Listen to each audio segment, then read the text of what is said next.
नमस्कार दोस्तों, कैसे हैं आप सभी लोग? आप सभी लोगों का स्वागत है आईएएस-पीसीएस मेंटोर के इस यूट्यूब चैनल में। दोस्तों, हम आशा करते हैं कि आप सभी लोग स्वस्थ होंगे, मस्त होंगे और पूरी ऊर्जा और लगन के साथ अपनी तैयारी में लगे हुए होंगे। जैसा कि आप लोग को पता है कि जो आपके एग्ज़ाम्स डेट हैं, वो करीब आ रहे हैं, तो टाइम बहुत कम है, चीज़ों को जल्दी से जल्दी रिवीज़न किया जाए। तो उसी क्रम में आपको पता है कि हम यहाँ पे जो क्रैश कोर्स स्टार्ट किए हैं, जिसमें हम हिस्ट्री सेक्शन को देख रहे हैं। इसमें जो हमारी पिछली क्लास हुई थी दोस्तों, उसमें हमने देखा था कि हम वैदिक पीरियड को, ठीक है? हम वैदिक पीरियड को देख रहे थे दोस्तों और वैदिक में भी हमने अर्ली वैदिक को देख लिया था, ऋग वैदिक काल को देख लिया था, उत्तर वैदिक काल में हम देख रहे थे, ठीक है दोस्तों? उत्तर वैदिक काल के बारे में हम यहाँ पे डिस्कस कर रहे थे और उत्तर वैदिक काल में भी ध्यान रखिएगा हमने यहाँ पे टोटल अगर हम देखें तो जैसे हमारे जो 4 वेद होते हैं, ठीक है? जो हमारे 4 वेद होते हैं, ऋग्वेद हमारे जो 4 वेद होते हैं दोस्तों ऋग्वेद, यजुर्वेद, ठीक है? ऋग्वेद, यजुर्वेद, सामवेद और अथर्ववेद। तो जैसा कि आप लोग को पता है कि जो हमारी कल की क्लास थी, पिछली जो हमारी क्लास हुई थी, उसमें हमने इन तीनों ही वेदों को डिस्कस कर लिया था। आज जो हम देखेंगे वो अथर्ववेद के बारे में देखेंगे, ठीक है? तो चलिए फिर हम देखना स्टार्ट करते हैं।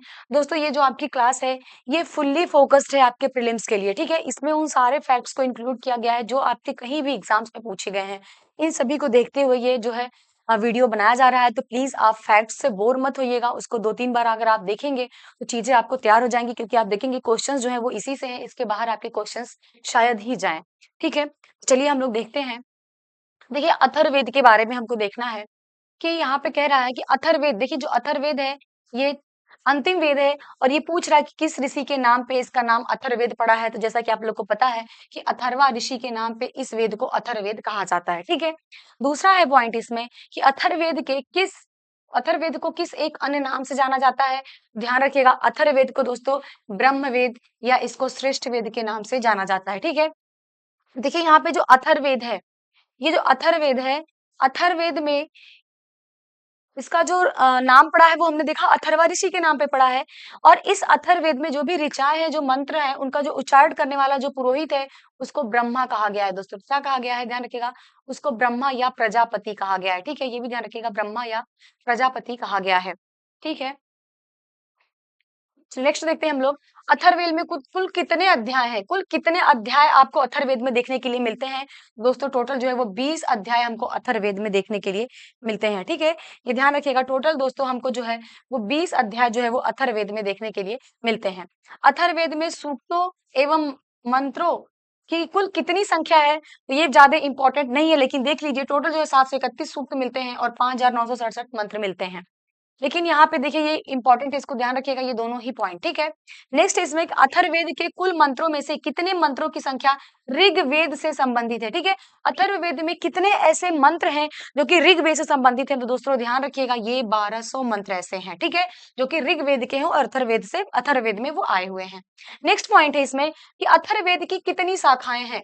अथर्ववेद की 2 शाखाएं आपको देखने को मिलती हैं, एक का नाम है पिप्पलाद और एक का नाम है शौनक। ठीक है, ध्यान रखिएगा, पिप्पलाद और ये शौनक, ये दोनों ही अथर्ववेद की शाखाएं हैं, ठीक है? नेक्स्ट है अथर्ववेद का ब्राह्मण ग्रंथ कौन सा है? ध्यान रखिएगा, अथर्ववेद का एकमात्र ब्राह्मण ग्रंथ है दोस्तों और उसका नाम है गोपथ ब्राह्मण। क्या नाम है? गोपथ ब्राह्मण। यह अथर्ववेद का एकमात्र ब्राह्मण ग्रंथ है, ठीक है? देखिए ब्राह्मण क्या होता है कि वेद को पढ़ने में जो भी कठिनाई आती है, जो उसके अर्थ होते हैं, उन सभी का ब्राह्मण में किया होता है। मतलब ब्राह्मणों के सहारे से ही वेदों को समझा जाता है, ठीक है? देखिए यहाँ पे नेक्स्ट है, हम कुछ उपनिषद देख लेते हैं कि अथर्ववेद के उपनिषद थे। ध्यान रखिएगा, अथर्ववेद के एक प्रश्नोपनिषद देखने को मिलता है और एक मांडुक्य उपनिषद देखने को मिलता है। ये दोनों किसके हैं दोस्तों? अथर्ववेद से संबंधित हैं। ऐसे बहुत सारे उपनिषद हैं जिससे संबंधित प्रश्न आपके एग्जाम में आते हैं, तो यहाँ पे हम उन सभी पॉइंट्स को देख लेते हैं जो आपके इंपॉर्टेंट की दृष्टि से बहुत ही महत्वपूर्ण है, ठीक है? नेक्स्ट है इसमें कि अथर्ववेद का विषय क्या है? अथर्ववेद का विषय क्या है दोस्तों? तो अथर्ववेद ये वेरी इंपॉर्टेंट है, ध्यान रखिएगा, अथर्ववेद का विषय क्या है? ध्यान रखिएगा, अथर्ववेद का जो विषय है, इसमें सामान्य मनुष्यों के विचारों, उनके विश्वासों और अंधविश्वासों तथा जादू टोना का विवरण मिलता है। अथर्ववेद का विषय क्या है? इसमें जो सामान्य मनुष्य है उनके विचारों का वर्णन मिलता है, उनके विश्वासों का वर्णन मिलता है, उनके अंधविश्वासों का, जादू टोना का, इन सभी चीजों का विवरण कहाँ पे मिलता है? तो अथर्ववेद में मिलता है, ठीक है? नेक्स्ट पॉइंट है आपका कि चारों वेदों में से किस एक वेद में जादुई माया, ठीक है, देखिए शब्द देखिए, जादुई माया हो गया, वशीकरण हो गया, ये सभी चीजें जहां पे आए आपको समझ जाना है कि अथर्ववेद से संबंधित है, ठीक है। नेक्स्ट है आयुर्वेद, ये भी इंपॉर्टेंट है, ध्यान रखिएगा। नेक्स्ट है आयुर्वेद अर्थात जीवन का विज्ञान, ठीक है, आयुर्वेद मतलब जीवन का विज्ञान, इसका उल्लेख सर्वप्रथम कहाँ पे मिलता है, तो ये भी सर्वप्रथम दोस्तों अथर्ववेद में मिलता है, ठीक है। नेक्स्ट है किस वेद में सभा और समिति को प्रजापति की दो पुत्रियां कहा गया है, दोस्तों ये भी इंपॉर्टेंट है बहुत, ये आपके एग्जाम में अक्सर पूछा जाता है कि किस वेद में सभा और समिति को प्रजापति की दो पुत्रियां कहा जाता है, तो ये भी अथर्ववेद में कहा गया है, ठीक है। नेक्स्ट पॉइंट है दोस्तों कि युद्ध का प्रारंभ मनुष्य के मस्तिष्क में होता है, ये सारे स्टेटमेंट है जो कि बहुत ही इंपॉर्टेंट है, जो आपके एग्जाम में पूछे जाते हैं, तो ध्यान रखिएगा, युद्ध का जो प्रारंभ है वो मनुष्य के मस्तिष्क में होता है, ये अथर्ववेद में उल्लिखित है, कहाँ पे उल्लिखित है, अथर्ववेद में ऐसा कहा गया है। नेक्स्ट है इसमें कि अथर्ववेद में वर्णित प्रथम कृषि वैज्ञानिक कौन थे, कौन से ऐसे कृषि वैज्ञानिक है, प्रथम कृषि वैज्ञानिक जिनका वर्णन जो है वो अथर्ववेद में मिलता है, तो ध्यान रखिएगा उनका नाम है पृथुवैन्य, क्या नाम है दोस्तों, पृथुवैन्य पहले कृषि वैज्ञानिक हैं जिनका उल्लेख अथर्ववेद में मिलता है, ठीक है। नेक्स्ट है अयोध्या का सर्वप्रथम उल्लेख, ठीक है दोस्तों, अयोध्या का सर्वप्रथम उल्लेख किस वेद में मिलता है, तो ध्यान रखिएगा जो अयोध्या नगरी है इसका सर्वप्रथम जो उल्लेख मिलता है दोस्तों वो अथर्ववेद में देखने को मिलता है, ठीक है। चलिए नेक्स्ट हम लोग पॉइंट देखते हैं। नेक्स्ट पॉइंट है अंग राज्य, देखिए ये अंग जो महाजनपद था कहाँ पे था, तो हमने देखा हम जानते हैं कि जो महाजनपद है चंपा, कौन सा महाजनपद था दोस्तों, चंपा महाजनपद, इसकी राजधानी है अंग, ठीक है। और ये कहाँ पे दोस्तों, ये बिहार राज्य में है, कहाँ पे दोस्तों, ध्यान रखिएगा ये बिहार राज्य में, और वर्तमान में अगर हम देखें तो ये भागलपुर, ठीक है दोस्तों, ध्यान रखिएगा वर्तमान में ये दोस्तों भागलपुर, वर्तमान में दोस्तों ये भागलपुर व मुंगेर जिले में आता है, ठीक है। तो यहाँ पे दोस्तों क्या था, तो ध्यान रखिएगा यहाँ पे चंपा महाजनपद था और इसकी राजधानी क्या थी, अंग, और इसका सर्वप्रथम वर्णन कहाँ पे किया गया, तो इसका भी वर्णन जो है दोस्तों अथर्ववेद में किया गया है, ठीक है। नेक्स्ट है किस वेद में बीमारियों के उपचार संबंधी विषयों का वर्णन, अभी हमने देखा कि जो आयुर्वेद की बात कर रहा है जो कि जीवन का विज्ञान है, तो जाहिर सी बात है कि यहाँ पे बीमारियों के उपचार की बात की जाएगी, और कहाँ पे, अथर्ववेद में, ठीक है। नेक्स्ट पॉइंट है इतिहास जो शब्द है दोस्तों, इतिहास जो शब्द है इसका उल्लेख सर्वप्रथम कहाँ पे मिलता है, तो इसका भी उल्लेख सर्वप्रथम अथर्ववेद में देखने को मिलता है, ठीक है।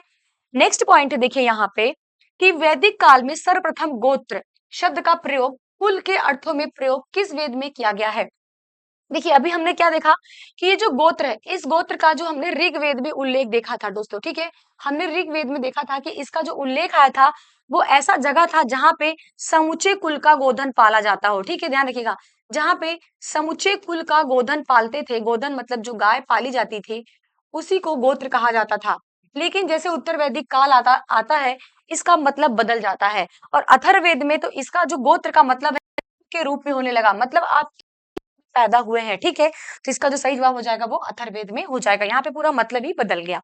नेक्स्ट है राजा परीक्षित, देखिए ये भी इंपॉर्टेंट है, ध्यान रखिएगा, राजा परीक्षित का वर्णन सर्वप्रथम कहाँ पे हुआ है, तो जो राजा परीक्षित है दोस्तों इनका जो सर्वप्रथम वर्णन देखने को मिलता है ये भी अथर्ववेद में मिलता है, अथर्ववेद में राजा परीक्षित को कहा गया है कि ये मृत्यु लोक के स्वामी, ठीक है। नेक्स्ट है दोस्तों औषधि वनस्पतियों के विषय में सूचना किस वेद में मिलती है, तो जो औषधि हो गया, वनस्पति हो गया, इन सभी के बारे में जो हमें जानकारी सर्वप्रथम प्राप्त होती है वो अथर्ववेद से प्राप्त होती है, ठीक है।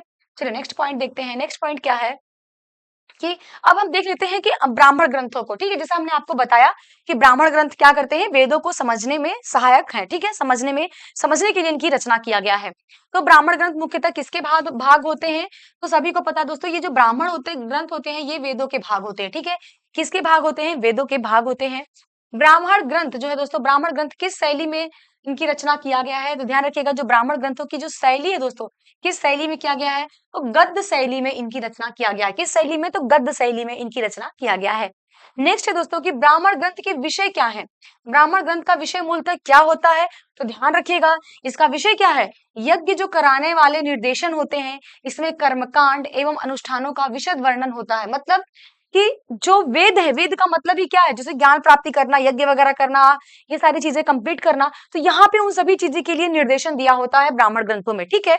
नेक्स्ट है कि 800 से 600 ईसा पूर्व का काल किस युग से संबंधित है, तो जो 800 ईसा पूर्व से लेकर के जो 600 ईसा पूर्व का काल है इसको किस नाम से जाना जाता है, तो ध्यान रखिएगा दोस्तों इसको ब्राह्मण युग से जाना जाता है, ठीक है, किस नाम से, इसको ब्राह्मण युग के नाम से जाना जाता है। और यहाँ पे बहुत सारे कॉन्सेप्ट निकल के आते हैं, जैसे यहाँ पे जो है शूद्र को अछूत बना दिया जाता है। ये सभी जो अवधारणाएं निकल करके आती हैं वो ब्राह्मण युग में निकल करके आती हैं। ठीक है, नेक्स्ट यहाँ पे कि ऋग्वेद से संबंधित ब्राह्मण ग्रंथ कौन से हैं? तो देखिए ध्यान रखिएगा दोस्तों, जो ऋग्वेद है, ऋग्वेद के दो ब्राह्मण ग्रंथ है। एक तो यहाँ पे दिया हुआ है ऐतरेय ब्राह्मण, ठीक है, एक तो इसका दोस्तों ऐतरेय ब्राह्मण है और दूसरा इसका जो ब्राह्मण है उसका नाम है कौशितकी। ठीक है, क्या नाम है दोस्तों?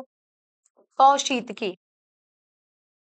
ये दोनों जो ब्राह्मण ग्रंथ है ये किसके हैं? ध्यान रखिएगा, ये ऋग्वेद से संबंधित ब्राह्मण ग्रंथ हैं। ठीक है, नेक्स्ट हम लोग देखते हैं। ठीक है, नेक्स्ट क्या है कि गोपद ब्राह्मण किस वेद से संबंधित है? हमने अभी देखा जो गोपद ब्राह्मण है ये ऋग्वेद अथर्ववेद से संबंधित है, एकमात्र उसका ब्राह्मण ग्रंथ है। ठीक है, अब देखिए यहाँ पे शतपथ ब्राह्मण है, वेरी वेरी इंपॉर्टेंट है दोस्तों, ध्यान रखिएगा।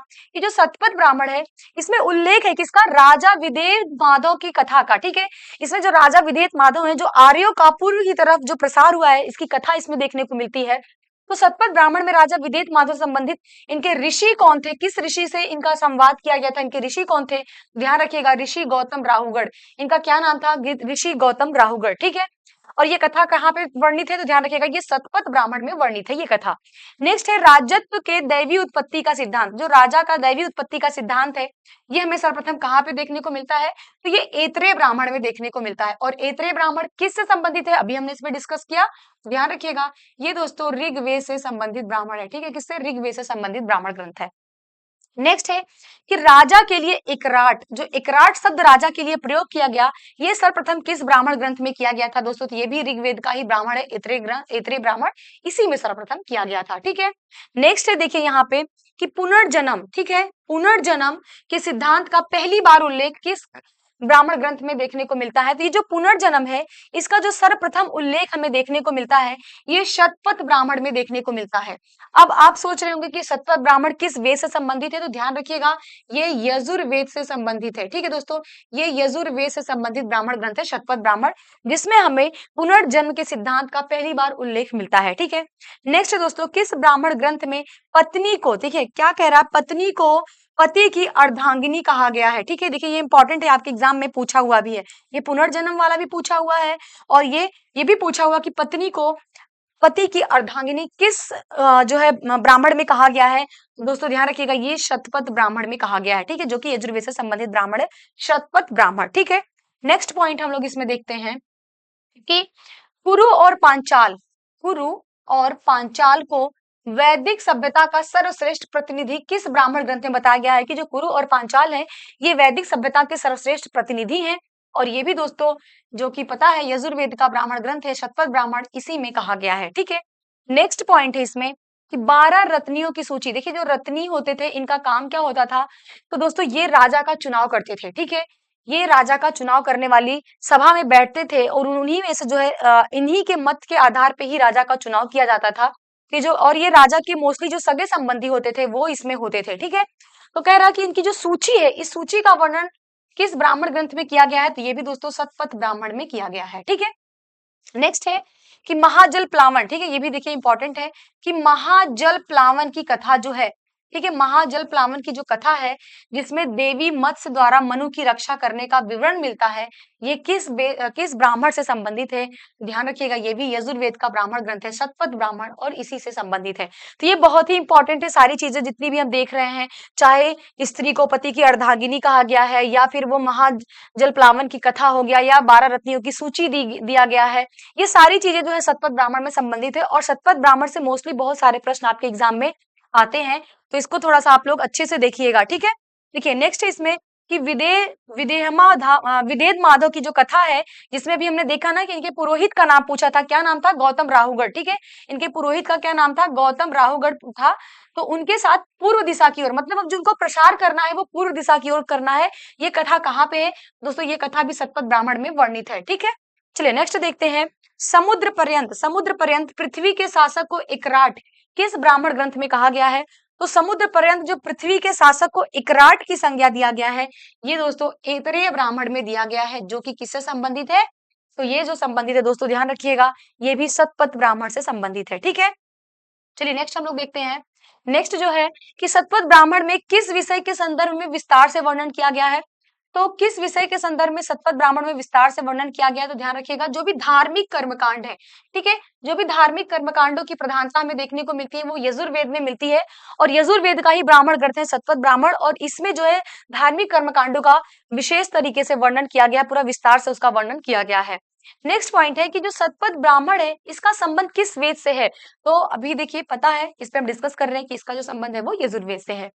नेक्स्ट पॉइंट है देखिए यहाँ पे कि वैश्य का लक्ष्य दूसरों को बलि देने वाला, मतलब वैश्य का काम क्या है कि दूसरों को टैक्स देगा, ठीक है, और दूसरों के द्वारा भोज या उपभोग में आने वाला बताया गया है। तो ये किस ब्राह्मण ग्रंथ में बताया गया है? तो ये भी बताया गया है दोस्तों शतपथ ब्राह्मण ग्रंथ में, ये सारी चीजें लिखी हुई है, ठीक है। नेक्स्ट है इसमें कौशितकी ब्राह्मण, ठीक है, जो कि किससे संबंधित है? हमने देखा ये ऋग्वेद से संबंधित ब्राह्मण है कौशितकी ब्राह्मण, ठीक है। ये किस संहिता का भाग है? तो ये ऋग्वेद का है, ठीक है। नेक्स्ट है इसमें देखिए ऐतरेय ब्राह्मण के अनुसार कहाँ के शासक सम्राट की उपाधि धारण करेंगे? तो प्राच्य के, जो प्राच्य के शासक होंगे वो किसकी जो है उपाधि धारण करेंगे? तो वो सम्राट की उपाधि धारण करेंगे, ठीक है। ये कहाँ पे कहा गया है? ये ऐतरेय ब्राह्मण में ये चीजें कही गई हैं, ठीक है। नेक्स्ट है रेवा, नर्मदा नदी का उल्लेख कहाँ से मिलता है? रेवा, ये नर्मदा नदी का प्राचीन नाम है रेवा, और इसका जो हमें सर्वप्रथम उल्लेख देखने को मिलता है वो भी यजुर्वेद का जो शतपथ ब्राह्मण है यहाँ पे देखने को मिलता है सर्वप्रथम, ठीक है। चलिए नेक्स्ट हम लोग पॉइंट देखते हैं। नेक्स्ट पॉइंट है दोस्तों देखिए कि किस ब्राह्मण ग्रंथ को उसकी विशालता के कारण महाब्राह्मण कहा गया है? तो महाब्राह्मण जो है वो कौन से ब्राह्मण ग्रंथ को कहा गया है, और वो बहुत विशाल होने की वजह से उसको जो है महाब्राह्मण कहा गया है? तो ध्यान रखिएगा, ये तांड्य ब्राह्मण को कहा गया है, ठीक है। किसको कहा गया दोस्तों? तांड्य ब्राह्मण को कहा गया है, ठीक है। और तांड्य ब्राह्मण किससे संबंधित है? आप हमें कमेंट बॉक्स में बताइएगा, ठीक है। नेक्स्ट है किस ब्राह्मण ग्रंथ को अद्भुत ब्राह्मण कहा गया है? अद्भुत ब्राह्मण किसे कहा गया दोस्तों? तो ध्यान रखिएगा, ये भी खडवीस ब्राह्मण को अद्भुत ब्राह्मण की संज्ञा दिया गया है, ठीक है। नेक्स्ट है पुरुष मेध यज्ञ, वेरी वेरी इंपॉर्टेंट है, ध्यान रखिएगा। पुरुष मेध जो यज्ञ है इसका उल्लेख किस ब्राह्मण ग्रंथ में किया गया है दोस्तों? जो पुरुष मेध यज्ञ है इसका जो सर्वप्रथम उल्लेख मिलता है वो शतपथ ब्राह्मण में देखने के लिए मिलता है। नेक्स्ट है ब्राह्मण क्या है? तो अभी मैंने स्टार्टिंग में ही बताया ब्राह्मण क्या है। अरण्यक के साथ संलग्न व्याख्याएं जो दर्शन संबंधी प्रश्नों से संबंध है उसी को ब्राह्मण कहा जाता है। जो भी दर्शन संबंधित प्रश्न है उनसे संबंधित जो भी व्याख्याएं हैं वो ब्राह्मणों में वर्णित है, और इसका जो हम मदद करते लेते हैं वो हम वेदों को पढ़ने और समझने में लेते हैं, ठीक है। नेक्स्ट है ब्राह्मण राज्य पर, किस पे? ब्राह्मण राज्य पर आश्रित है एवं उसके पार्श्व में नीचे की ओर पीठासीन है, परंतु वह राजा से श्रेष्ठ है। यह उल्लेख किस कथन में किया गया है? देखिए यहाँ पे ब्राह्मण के ऊपर बेसिकली स्टेटमेंट है, कहा जा रहा है कि जो ब्राह्मण है वो क्या है? वो राजा पर आश्रित है एवं उसके पार्श्व में, मतलब उसके बगल में है, लेकिन उसके नीचे की ओर बैठता है। कहाँ पे बैठता है दोस्तों? नीचे की ओर बैठता है, परंतु वह राजा से श्रेष्ठ है, ठीक है, परंतु वह राजा से श्रेष्ठ है। और ये कहाँ पे कहा गया दोस्तों? ध्यान रखिएगा, ये ऐतरेय ब्राह्मण में ये चीजें कही गई हैं, ठीक है। नेक्स्ट है समुद्र का वर्णन किस ब्राह्मण ग्रंथ में किया गया है? तो ये भी ऐतरेय ब्राह्मण में किया गया है, ठीक है। कौन से ब्राह्मण में दोस्तों? ऐतरेय ब्राह्मण में समुद्र का भी मंथन, जो समुद्र का वर्णन है वो यहाँ पे हमें देखने को मिलता है। नेक्स्ट हम लोग पॉइंट देखते हैं इसमें।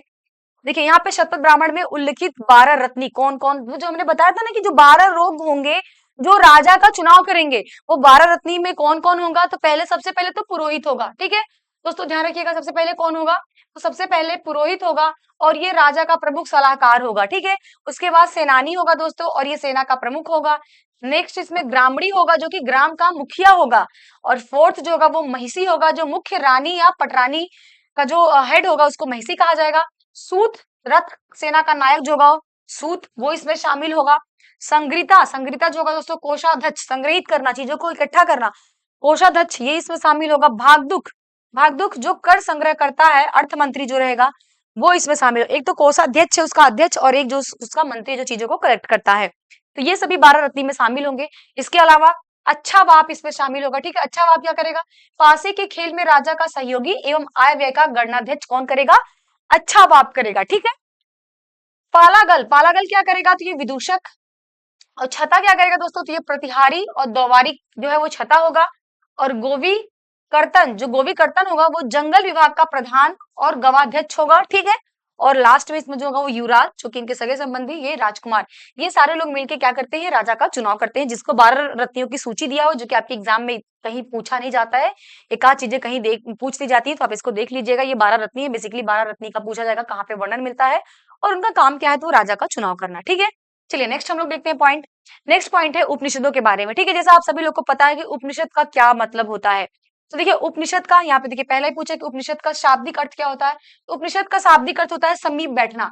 अब बात आएगा किसके समीप बैठना, ध्यान रखिएगा गुरु के समीप बैठना। किसके, ध्यान रखिएगा, गुरु के समीप। दोस्तों ध्यान रखिएगा, उपनिषद का मतलब है समीप बैठना। किसके समीप बैठना, तो गुरु के समीप बैठना। ठीक है, गुरु के समीप क्यों बैठेगा, तो ज्ञान प्राप्ति के लिए। ठीक है, ज्ञान प्राप्ति के लिए, जो आध्यात्मिक ज्ञान प्राप्ति के लिए, जिससे जो है व्यक्ति का कल्याण हो सके, उसको ज्ञान की प्राप्ति हो सके, वो ज्ञान प्राप्ति के लिए क्या करेगा, गुरु के समीप बैठेगा। ठीक है, तो ध्यान रखिएगा उपनिषदों में क्या है, ज्ञान प्राप्ति की बात किया गया है। बेसिकली उसमें आध्यात्म चिंतन की बात किया गया है। ठीक है, तो ये इसका अर्थ हो गया। उपनिषद वेदों के अंतिम भाग होते हैं। बिल्कुल, उपनिषद क्या होते हैं, ये वेद के अंतिम भाग होते हैं, इसीलिए दोस्तों इन्हें वेदांग कहा जाता है। ठीक है, इसीलिए दोस्तों इनको वेदांत कहा जाता है, ध्यान रखिएगा।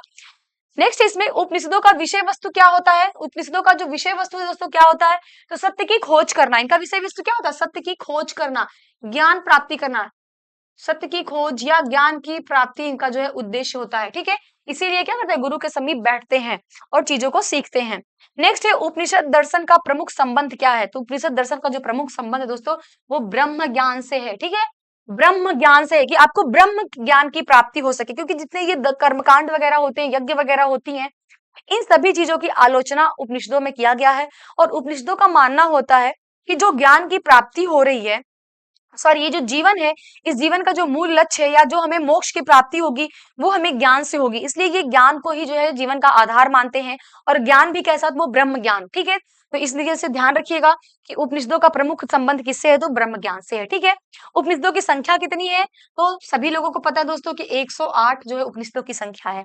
नेक्स्ट हम लोग देखते हैं यहाँ पे कि कुल 108 उपनिषदों में से कितने का जो है विशेष महत्व है। तो टोटल जो है 12 उपनिषदों का विशेष महत्व है। कुछ उपनिषद से आपके एग्जाम में बहुत सारे क्वेश्चंस पूछे जाते हैं, तो उनको थोड़ा सा ध्यान से देखते हैं। अभी आगे आपके वो सारे प्रश्न आएंगे, सारी फैक्ट्स आएंगे, तो उसको हम देख लेते हैं। ठीक है, देखिए उपनिषदों के संदर्भ में सत्य कथन क्या है। अब उपनिषदों के संदर्भ में हमें सत्य कथन बताना है, तो उपनिषदों का जो संकलन है दोस्तों, ध्यान रखिएगा, इसका जो संकलन है वो पुराणों से पहले किया गया है। ठीक है, उपनिषदों का जो संकलन है वो पुराणों से पहले किया गया है। और उपनिषद पुनर्जन्म में विश्वास रखते हैं। जी बिल्कुल रखते हैं, जो उपनिषद है वो पुनर्जन्म में विश्वास रखते हैं। और थर्ड है, उपनिषदों में शिक्षा प्राप्त कथाओं एवं वार्तालापों का समावेश होता है। उसी के द्वारा जो है वो अपने शिष्य को गुरु समझाने की कोशिश करते हैं। किसके माध्यम से, तो जो भी कथा होती है, जो भी वार्तालाप होता है। ठीक है, इसीलिए कि गुरु शिष्य संवाद शैली में ये चीजें लिखी भी गई हैं। नेक्स्ट है ब्रह्म। जो ये ब्रह्म है दोस्तों, ब्रह्म का आविर्भाव एक परम सत्ता के रूप में कब हुआ था। तो ये जो ब्रह्म है, अभी हमने देखा उपनिषदों का जो मूल दर्शन है वो भी ब्रह्म ज्ञान की प्राप्ति करना है। और ये सर्वप्रथम हमें कहाँ पे देखने को मिलता है, ये उपनिषद काल में हमें देखने को मिलता है। ठीक है, नेक्स्ट है दोस्तों कि उपनिषदों में जो दर्शन शास्त्र के किस पक्ष पर सबसे अधिक जोर दिया गया है। तो हमने देखा कि ज्ञान प्राप्ति पर। ठीक है, उपनिषदों का दर्शन बेसिकली क्या है, तो ज्ञान की प्राप्ति करना। कैसा ज्ञान, तो हमने देखा यहाँ पे ये ब्रह्म ज्ञान की बात किया जा रहा है। ठीक है, ब्रह्म ज्ञान की बात किया जा रहा है। नेक्स्ट है दोस्तों कि सत्यकाम जाबाला। ठीक है, सत्यकाम जाबाल की जो कथा है, सत्यकाम की जो जाबाल की जो कथा है, मतलब इनका जो जन्म होता है एक अनब्याही माँ से ये पैदा होते हैं। ये अनब्याही माँ होने के लांछन को चुनौती देती है। और ये किसमें उल्लिखित है दोस्तों, तो ये बहुत इंपॉर्टेंट है, आपके एग्जाम में क्वेश्चन पूछा जाता है, तो ध्यान रखिएगा, ये छांदोग्य उपनिषद में वर्णित है। ठीक है, ये जो दोस्तों सत्यकाम जावाला की जो कथा है दोस्तों, ये कहाँ पे वर्णित है, जो कि एक अनब्याही माँ होने के लांछन को चुनौती देता है दोस्तों, ये छांदोग्य उपनिषद में वर्णित है। ये बहुत इंपॉर्टेंट है, ये आपके एग्जाम में कई बार पूछा जा गया है। ठीक है, चलिए नेक्स्ट हम लोग देखते हैं। देखिए नेक्स्ट है एक मेवाद्वितीयम ब्रह्म। एक मेवाद्वितीयम ब्रह्म सूक्त किस उपनिषद में उल्लिखित है। तो दोस्तों ये ध्यान रखिएगा, ये कहाँ पे उल्लिखित है, तो ये छांदोग्य उपनिषद में उल्लिखित है। ठीक है, नेक्स्ट है दोस्तों उद्दालक आरूढ़ी। क्या कह रहा है, उद्दालक आरूढ़ी और उनके पुत्र श्वेत केतु। ठीक है, उद्दालक आरूढ़ी और उनके जो पुत्र हैं श्वेत केतु, इनके बीच ब्रह्मा एवं आत्मा की अभिन्नता के विषय में प्रसिद्ध वार्तालाप का वर्णन किस उपनिषद में मिलता है। ध्यान रखिएगा, जो उद्दालक आरूढ़ी हैं और जो उनके पुत्र हैं, उनका नाम है उनके श्वेत केतु, इन दोनों के बीच में आत्मा एवं ब्रह्मा कि जो अभिन्नता है, जो उसमें भिन्नता है, उनकी सारी चीजों पे वार्तालाप है। और ये कहाँ पे हमें मिलता है देखने को? तो ये भी दोस्तों छांदोग्य उपनिषद में मिलता है हमें देखने को। ठीक है, नेक्स्ट है कि किस उपनिषद में देवकी पुत्र कृष्ण को घोर अग्रिस के शिष्य के रूप में उल्लेख किया गया है? कि किस उपनिषद में देवकी पुत्र कृष्ण को, किसको? कृष्ण को घोर अग्रिस के रूप में, घोर अग्रिस के शिष्य के रूप में, घोर अग्रिस के शिष्य के रूप में कहाँ पे वर्णन किया गया है? तो ये छांदोग्य उपनिषद में किया गया है। ठीक है, नेक्स्ट पॉइंट है दोस्तों कि उपनिषदों में से सबसे पुराना उपनिषद कौन सा है? ध्यान रखिएगा, ये छांदोग्य उपनिषद है। उपनिषद दोस्तों सबसे पुराना है। ठीक है, ध्यान रखिएगा। अभी इतनी सारी बातें जो हमने देखी, ये सभी किसमें है? तो ये छांदोग्य उपनिषद से संबंधित है। ठीक है, नेक्स्ट है किस ग्रंथ को इतिहास पुराण का पंचम वेद कहा जाता है? इतिहास पुराण का जो पंचम वेद की संज्ञा दिया गया है दोस्तों, वो छांदोग्य उपनिषद को दिया गया है। ठीक है, छांदोग्य उपनिषद को दोस्तों इतिहास पुराण का पंचम वेद कहा गया है। ठीक है, चलिए नेक्स्ट हम लोग देखते हैं। नेक्स्ट है मोक्ष शब्द की, किसकी दोस्तों? ध्यान रखिएगा, मोक्ष शब्द की सर्वप्रथम चर्चा किस उपनिषद में की गई है? तो जो मोक्ष शब्द है दोस्तों, इसकी जो सर्वप्रथम चर्चा की गई है, वे श्वेताश्वर उपनिषद में किया गया है। वेरी वेरी इंपॉर्टेंट, ध्यान रखिएगा। मोक्ष शब्द सबसे पहले कहाँ पे आता है? तो ये श्वेताश्वर उपनिषद में आता है। ठीक है, अभी हमने जो सारे पॉइंट्स देखे वो छांदोग्य उपनिषद में थे। सही है, सबसे पुराना जो उपनिषद था छांदोग्य उपनिषद था। अब जो हमारे फैक्ट्स आ रहे हैं दोस्तों, वो श्वेताश्वर उपनिषद से संबंधित है। ध्यान रखिएगा, यहाँ पे सर्वप्रथम मोक्ष शब्द का उल्लेख मिलता है। ठीक है, नेक्स्ट है किस उपनिषद का शाब्दिक अर्थ सफेद घोड़ा होता है? ये भी वेरी वेरी इंपॉर्टेंट है दोस्तों, आपके एग्जाम में पूछा है। ध्यान रखिएगा, श्वेताश्वर उपनिषद का जो अर्थ होता है दोस्तों, वो श्वेताश्वर क्या सफेद घोड़ा होता है। कहा जाता है कि इसमें इसका जो अर्थ होता है वो सफेद घोड़ा लगाया गया है। ठीक है, नेक्स्ट है कौन सा उपनिषद रुद्र देवता को समर्पित है? तो रुद्र देवता को कौन सा उपनिषद समर्पित है दोस्तों? तो ये भी जो है वो श्वेताश्वर उपनिषद समर्पित है रुद्र देवता को। ठीक है, नेक्स्ट है दोस्तों तमसो माह ज्योतिर्गमय, वेरी वेरी इंपॉर्टेंट है, जो कि आपके एग्जाम में पूछा गया है। ध्यान रखिएगा, तमसो माह ज्योतिर्गमय, ये जो शब्द है इसका सर्वप्रथम वर्णन कहाँ पे किया गया है? तो ये बृहदारण्यक उपनिषद में किया गया है। ठीक है, कहाँ पे किया गया है? बृहदारण्यक उपनिषद में दोस्तों सर्वप्रथम तमसो माह ज्योतिर्गमय का जो है वर्णन मिलता है। ठीक है, नेक्स्ट है याज्ञवल्क्य एवं मैत्री। ठीक है, याज्ञवल्क्य एवं मैत्री के दार्शनिक संवाद। ठीक है, यहाँ पे देखिए याज्ञवल्क्य एवं गार्गी होगा, मैत्री नहीं, ध्यान ध्यान रखिएगा। याज्ञवल्क्य एवं गार्गी का, किसका? याज्ञवल्क्य एवं गार्गी का जो संवाद है वो किस उपनिषद में दोस्तों? ध्यान रखिएगा, वो भी बृहदारण्यक उपनिषद में है। ठीक है, कहाँ पे दोस्तों? बृहदारण्यक उपनिषद में है। ठीक है, नेक्स्ट है जनक और याज्ञवल्क्य का कथानक का वर्णन। ये भी जनक याज्ञवल्क्य से संबंधित गार्गी जनक, इन दोनों लोगों का जो हमें उल्लेख मिलता है वो बृहदारण्यक उपनिषद में मिलता है। ठीक है, तो यहाँ पे भी हम बृहदारण्यक से देखें। नेक्स्ट पॉइंट इसमें देखते हैं दोस्तों, नेक्स्ट क्या है कि कौन सा उपनिषद गद्य में लिखा गया है? ठीक है, गद्य में कौन सा उपनिषद लिखा गया है? तो ये बृहदारण्यक उपनिषद है जो कि गद्य में लिखा गया है। नेक्स्ट है बृहदारण्यक उपनिषद में अजातशत्रु को कहाँ का राजा बताया गया है? अभी हमने देखा ना, जैसे कि ये जो अजातशत्रु है, हम लोग को पता है कि ये कहाँ का राजा है दोस्तों? ध्यान रखिएगा, मगध, जो मगध महाजनपद थी, मगध महाजनपद में जो हर्यक राजवंश था। ठीक है, हम वहां पे पढ़ते हैं ना, जो हर्यक राजवंश था, हर्यक राजवंश की स्थापना किसने किया था दोस्तों? तो ये बिंबिसार ने किया था। किसने किया था? बिंबिसार ने किया था, और इसी का पुत्र था अजातशत्रु। ठीक है, तो यहाँ पे कह रहे हैं कि लेकिन बृहदारण्यक उपनिषद में इसको कहाँ का राजा बताया गया? जिसको दोस्तों काशी का राजा बताया गया। कहाँ का? काशी का। किसको? अजातशत्रु को। नेक्स्ट है दोस्तों कौन सा उपनिषद सबसे बड़ा है? सबसे बड़ा कौन सा उपनिषद है? तो बृहदारण्यक। ठीक है, नाम ही देखिए कितना भारी भरकम इसका नाम है, बृहद, बहुत बड़ा, बृहदारण्यक। इसी से पता चल रहा है कि सबसे बड़ा कौन है, तो बृहदारण्यक उपनिषद है। ठीक है, नेक्स्ट है दोस्तों सत्यमेव जयते। क्या है? सत्यमेव जयते शब्द किस उपनिषद से लिया गया है? ये आपके एग्जाम में पूछा हुआ है और इंपॉर्टेंट है, ध्यान रखिएगा।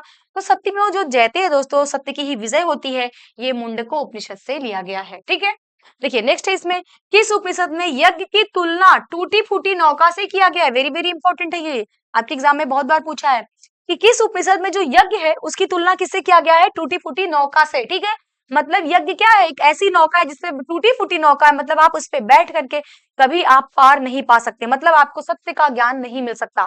ये कहाँ पे कहा गया है दोस्तों? ध्यान रखिएगा, मुंडको उपनिषद में। ये बात मुंडको उपनिषद में किया गया है। ठीक है, अभी हमने देखा उपनिषद जो है वो भी जो यज्ञ संबंधी जो कर्मकांड होते हैं उसकी आलोचना करता है। ये मानता है कि जो ज्ञान की प्राप्त, जो हमें असली हमें मोक्ष मिलेगा या हमारा जो जीवन का लक्ष्य वो है हमें ब्रह्म को पाना। ब्रह्म का मतलब ज्ञान, तो ज्ञान से ही हम उसको पा सकते हैं। तो यहाँ पे कह रहा है कि मतलब जो यज्ञ हो गया, तपस्या हो गया, इन सारी चीजों का विरोध करेगा कौन? उपनिषद। और ये कहाँ पे वर्णित है? मुंडको उपनिषद में। ठीक है, नेक्स्ट है दोस्तों, उपनिषदों में सबसे छोटा उपनिषद कौन सा है? सबसे छोटा उपनिषद कौन सा है? तो ये है दोस्तों मांडुक्य उपनिषद। ठीक है, अभी हमने क्या देखा, ध्यान से देखिए, अभी हमने तीन चीजें देखी। ठीक है, एक तो हमने देखा कि सबसे प्राचीन, ठीक है दोस्तों, सबसे प्राचीन उपनिषद देखा, सबसे प्राचीन दोस्तों देखा हमने, वो देखा कि छांदोग्य उपनिषद। ठीक है, छांदोग्य उपनिषद दोस्तों सबसे प्राचीन था। उसके बाद से हमने सबसे वृहद देखा, सबसे वृहद कौन था? तो नाम से ही पता है, बृहदारण्यक। ठीक है, बृहदारण्यक जो है सबसे बड़ा था दोस्तों। फिर हमने देखा सबसे छोटा कौन सा था, जो सबसे छोटा दोस्तों उसका क्या नाम है? ध्यान रखिएगा, मांडुक्य उपनिषद। ठीक है, मांडुक्य उपनिषद। ठीक है, चलिए नेक्स्ट देखते हैं हम लोग। नेक्स्ट पॉइंट है यहाँ पे कि आध्यात्म ज्ञान के विषय में, क्या आध्यात्म ज्ञान के विषय में नचिकेता और यम, वेरी वेरी इंपॉर्टेंट है, जो नचिकेता और यम के बीच में जो संवाद हुआ है दोस्तों, ये किस उपनिषद में वर्णित है? ठीक है, आपका क्वेश्चन आता है कि नचिकेता और यम के बीच में जो संवाद हुआ था दोस्तों, ये कहाँ पे वर्णित है? तो ध्यान रखिएगा, ये कठोर उपनिषद में वर्णित है। ठीक है, नेक्स्ट है दोस्तों, किस उपनिषद में मृत्यु संबंधी चर्चा मिलती है? वही मृत्यु की बात, नचिकेता और यम संबंधी जो बातें की गई हैं, ये कठोपनिषद में देखने को मिलता है। नेक्स्ट है, किस उपनिषद में वसुधैव कुटुंबकम शब्द का उल्लेख किया गया है? वेरी वेरी इंपॉर्टेंट है, इसको ध्यान रखिएगा। जो वसुधैव कुटुंबकम है दोस्तों, वसुधैव कुटुंबकम का जो हमें उल्लेख देखने को मिलता है, वो महा उपनिषद में मिलता है। कहाँ पे दोस्तों? महा उपनिषद में मिलता है। ठीक है, नेक्स्ट है निष्काम कर्म का सिद्धांत, वेरी वेरी इंपॉर्टेंट है, ध्यान रखिएगा दोस्तों, ये सारे आपके एग्जाम के पॉइंट ऑफ व्यू से बहुत ही इंपॉर्टेंट है। ठीक है, निष्काम कर्म का जो सिद्धांत है, ये सर्वप्रथम कहाँ पे मिलता है? तो ये ईशु उपनिषद में मिलता है। ठीक है, आज क्या है, आज के टाइम में लोग हमेशा कहते हैं निष्काम कर्म करिए, निष्काम करिए, जो कि गीता से निकला हुआ माना जाता है, लेकिन गीता से भी पहले दोस्तों में ये कहाँ पे देखने को मिलता है? ध्यान रखिएगा, ये ईशु उपनिषद में देखने को मिलता है। ठीक है, नेक्स्ट है दोस्तों, किस उपनिषद में ऋषि पिप्पलाद को, किसको दोस्तों? ऋषि पिप्पलाद को और 6 ऋषियों का जो संवाद संकलित किया गया है, ये प्रश्नोपनिषद में। ठीक है, कहाँ पे? प्रश्नोपनिषद में जो ऋषि पिप्पलाद है और 6 और ऋषि हैं, उनके बीच जो संवाद हुआ है, इसका वर्णन हमें यहाँ पे देखने को मिलता है।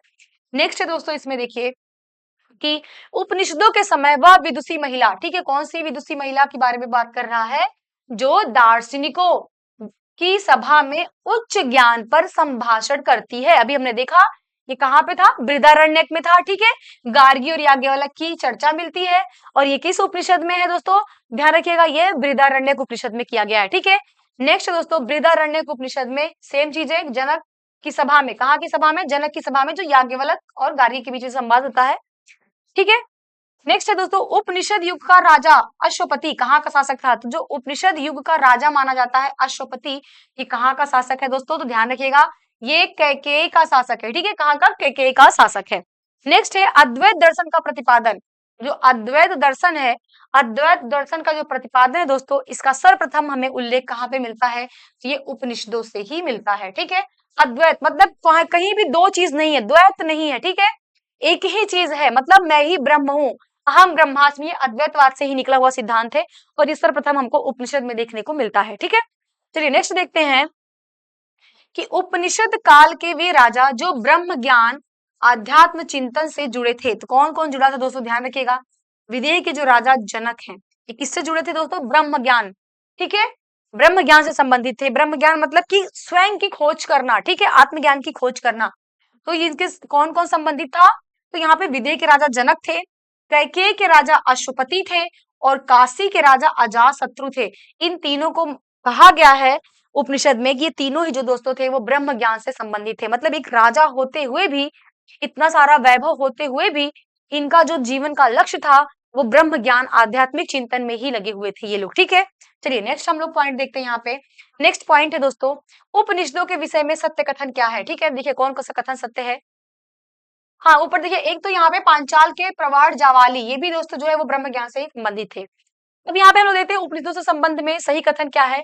तो जो बृहदारण्यक व छांदोग्य उपनिषद है, ये किसमें है? गद्य में है। बृहदारण्यक उपनिषद हो गया और छांदोग्य उपनिषद हो गया, ये दोनों ही गद्य में है। उपनिषद घोषणा करते हैं कि मोक्ष ज्ञान से संभव है, ना कि आस्था से। बहुत अच्छी चीज लिखी हुई है कि जो आपको मोक्ष की प्राप्ति होगी, मोक्ष मतलब जो आपको ब्रह्म ज्ञान की प्राप्ति होगी, वो आपको दोस्तों ध्यान रखिएगा कैसे होगी? ज्ञान से होगी। वो आपको आस्था से नहीं होगी, तप से नहीं होगी, यज्ञ करने से नहीं होगी, किससे होगी? वो आपको ज्ञान से होगी। ठीक है, ये ऐसा उपनिषदों में कहा गया है। नेक्स्ट है उपनिषद तपश्चर्या के जीवन को मोक्ष के लिए परम आवश्यक नहीं मानते हैं, कि जरूरी नहीं है कि आप तपस्या करेंगे तभी आपको ज्ञान की प्राप्ति होगी। ठीक है, ये बात कहाँ पे कहा गया है? उपनिषदों में कहा गया है। नेक्स्ट है दोस्तों इसमें पॉइंट कि वेद त्रयी के अंतर्गत कौन कौन से वेद आते हैं? तो कौन कौन से वेद को दोस्तों वेद त्रयी की संज्ञा दिया जाता है? ध्यान रखिएगा, यजुर्वेद, ऋग्वेद और सामवेद, इन तीनों को दोस्तों क्या कहा जाता है? तो इन तीनों को दोस्तों वेद त्रयी कहा जाता है। ठीक है, ध्यान रखिएगा, इन तीनों को ही जो है वेद त्रयी की संज्ञा दिया जाता है। नेक्स्ट है वैदिक साहित्य का सही क्रम। आपको वैदिक जो साहित्य है उसका क्रम बताना है। तो सबसे पहले यहाँ पे वैदिक संहिताएं आएंगी, फिर ब्राह्मण ग्रंथ आएंगे, फिर अरण्य ग्रंथ आते हैं। इनका क्रम है, कई बार एग्जाम में पूछा जाता है, तो आप इसको थोड़ा सा ध्यान से देख लीजिएगा। नेक्स्ट है उपनिषद कौन सी प्रथा चतुष्ट वेदोत्तर काल में प्रचलित हुई? तो कौन सी प्रथा चतुष्ट वेदोत्तर काल में प्रचलित हुई थी दोस्तों? तो ध्यान रखिएगा, यहाँ पे धर्म, अर्थ, काम और मोक्ष, इनको क्या कहा गया दोस्तों? इनको चार पुरुषार्थ कहा गया है। ठीक है दोस्तों, इनको जो है वो चार पुरुषार्थ की संज्ञा दिया जाता है। चार, ये जीवन के ये चार पुरुषार्थ, इनको जीवन के चार आधार स्तंभ हैं, इनको चार पुरुषार्थ की संज्ञा दिया जाता है, जिसके अंतर्गत कौन कौन आता है? तो धर्म आता है, अर्थ आता है, काम आता है, मोक्ष आता है। और इसी के सहारे दोस्तों क्या होता है? चार आश्रमों का उल्लेख हमें मिलता है। कौन कौन से? ब्रह्मचर्य, गृहस्थ, वानप्रस्थ और आश्रम। ये चारों ही जो उपनिषद है, जो आश्रम है, ये किस उपनिषद में देखने को मिलते हैं दोस्तों? तो ये भी ध्यान रखिएगा, ये जावालो उपनिषद में देखने को मिलते हैं। ठीक है, कहाँ पे दोस्तों? तो ध्यान रखिएगा, जावालो उपनिषद में इन चार आश्रमों का वर्णन हमें देखने को मिलता है। ठीक है, ये ब्रह्मचर्य, गृहस्थ और वानप्रस्थ, ये तीनों जो आश्रम थे दोस्तों, ये पहले ही मनुस्मृति में थे। ठीक है, इनका उल्लेख पहले ही मनुस्मृति में हो चुका था। लेकिन अगर हम इन चारों की बात करें, चारों जो आश्रम है, इनकी अगर हम बात करें तो ये जावालो उपनिषद में देखने को मिलते हैं। नेक्स्ट दोस्तों, भारतीय संस्कृति के अंतर्गत रित का क्या अर्थ है? रित, रित जो रिचुअल्स, मतलब जो रित है, इसका मतलब क्या है दोस्तों? तो यहाँ पे रित का जो मतलब है वो प्राकृतिक नियम से लगाया जाता है। ठीक है, चलिए नेक्स्ट हम लोग देखते हैं इसमें। नेक्स्ट है धर्म तथा रित, दो वर्ड आते हैं, एक को धर्म कहा जाता है और एक को रित कहा जाता है। ये भारत की प्राचीन वैदिक सभ्यता के एक केंद्रीय विचार को चित्रित करते हैं। ठीक है, कौन कौन से केंद्रीय विचार को? कि धर्म जो है दोस्तों, वो व्यक्ति के दायित्व एवं स्वयं के तथा दूसरों के प्रति व्यक्तिगत कर्तव्यों की संकल्पना है। धर्म क्या है? धर्म मतलब एक कर्तव्य की बात कर रहा है। ठीक है, दायित्व और कर्तव्य की बात कर रहा है, किसका? स्वयं के प्रति और दूसरों के प्रति। जो आप स्वयं के प्रति कर्तव्य करेंगे, जो आपके दायित्व है, तो दूसरों के प्रति जो दायित्व है, उसको कर्तव्यों को निभाने का काम कौन करता है? धर्म। धर्म में उस चीजों को वर्णन किया गया है। रित क्या है दोस्तों? रित मूलभूत नैतिक विधान है। रित क्या था? मूलभूत नैतिक विधान था, जो सृष्टि और उसमें अंतर्निहित सारे तत्वों के क्रियाकलापों को संचालित करता था। वो कौन करता था? रित। तो रित क्या थे? बेसिकली यहाँ पे कुछ जो थे दोस्तों, वो जो कहा जा सकता है कि जो भी नैतिक विधान थे, कुछ नैतिक नियम थे, जिनको जो है वो रित की संज्ञा दिया जाता था। और ये जरूरी था, क्योंकि जो सृष्टि है और उसको चलाने के लिए ये सारे चीजों की जो है जरूरत पड़ती है। तो इस वजह से रित और धर्म, ये जो दो चीजें हैं, ये बहुत ही इंपॉर्टेंट है। और प्राचीन सभ्यता में इनका क्या मतलब था, यहाँ पे हमने इसको देख लिया। ठीक है, नेक्स्ट है कि प्राचीन भारत में निशाका, निशाका मतलब निष्क, इसका प्रयोग किसके लिए किया जाता था? ये स्वर्ण आभूषणों के लिए इसका प्रयोग किया जाता था, जो कि गले में पहनने वाला। ठीक है, निष्क क्या था दोस्तों? ये गले में पहनने वाला आभूषण था। ठीक है, ये गले में पहनने वाला आभूषण था दोस्तों। बाद में इसका जो प्रयोग होने लगा दोस्तों, ध्यान रखिएगा, बाद में इसका जो प्रयोग है वो सिक्के के रूप में होने लगा, लेन देन के रूप में इसका प्रयोग होने लगा। ठीक है, नेक्स्ट है एशिया माइनर। एशिया माइनर स्थित बोगाचकोई, ठीक है, बोगाचकोई, जो कि 14वीं शताब्दी ईसा पूर्व में प्राप्त अभिलेख है। इसमें ऋग वैदिक कालीन देवताओं का विवरण प्राप्त हुआ है। देखिए, ये जो बोगाचकोई अभिलेख है, ठीक है, ये जो बोगाचकोई अभिलेख है दोस्तों, इसको एशिया माइनर का अभिलेख भी कहा जाता है। ठीक है, इसको दोस्तों एशिया माइनर का अभिलेख भी कहा जाता है। और इस अभिलेख, ये कब का अभिलेख है? तो ये 1400 बीसी का दोस्तों ये अभिलेख है। और यहाँ पे हमें सर्वप्रथम 4 वैदिक देवताओं का उल्लेख मिलता है। ठीक है, कितने देवताओं का? तो 4 वैदिक देवताओं का उल्लेख मिलता है। ये 4 वैदिक देवता कौन कौन से हैं? यहाँ पे इनका नाम दिया हुआ है। तो इंद्र है, मित्र है, वरुण है और नासत्य है। ये जो 4 वैदिक देवता हैं, इनका उल्लेख हमें कहाँ पे मिलता है? तो ये एशिया माइनर स्थित जो बोगोचकाई का अभिलेख है, वहां पे हमें सर्वप्रथम ये देखने को मिलता है। ठीक है, नेक्स्ट है दोस्तों कि जो बोगाचकोई नामक स्थान है वो क्यों महत्वपूर्ण है? क्योंकि यहाँ से जो अभिलेख मिला है उसमें वैदिक देवताओं एवं देवियों का नाम उल्लेख हमें प्राप्त हुआ है। ठीक है, चलिए नेक्स्ट हम लोग देखते हैं। नेक्स्ट है कि कौन सा अभिलेख ईरान से भारत में आर्यों को, ठीक है, ईरान से भारत में आर्यों के आने की सूचना देता है। कौन सा ऐसा अभिलेख है जिससे ये प्रमाणित होता है कि जो आर्य थे वो ईरान से होते हुए भारत में आए थे? तो दोस्तों ध्यान रखिएगा, ये बोगास-कोई का अभिलेख, ठीक है, बोगास-कोई का अभिलेख जो कि एशिया माइनर से प्राप्त हुआ है, ठीक है। नेक्स्ट है 14वीं सदी पूर्व का एक अभिलेख, यही सेम बातें कर रहा है, कोई मतलब नहीं है।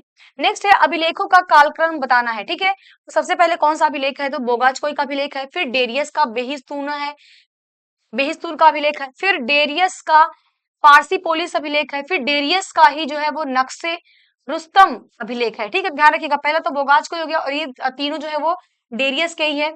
बेहिस्तून अभिलेख, पारसी पोलिस अभिलेख और नक्शे रुस्तम अभिलेख, ठीक है। तो इनका ये क्रम है, आप इसको देख लीजिएगा।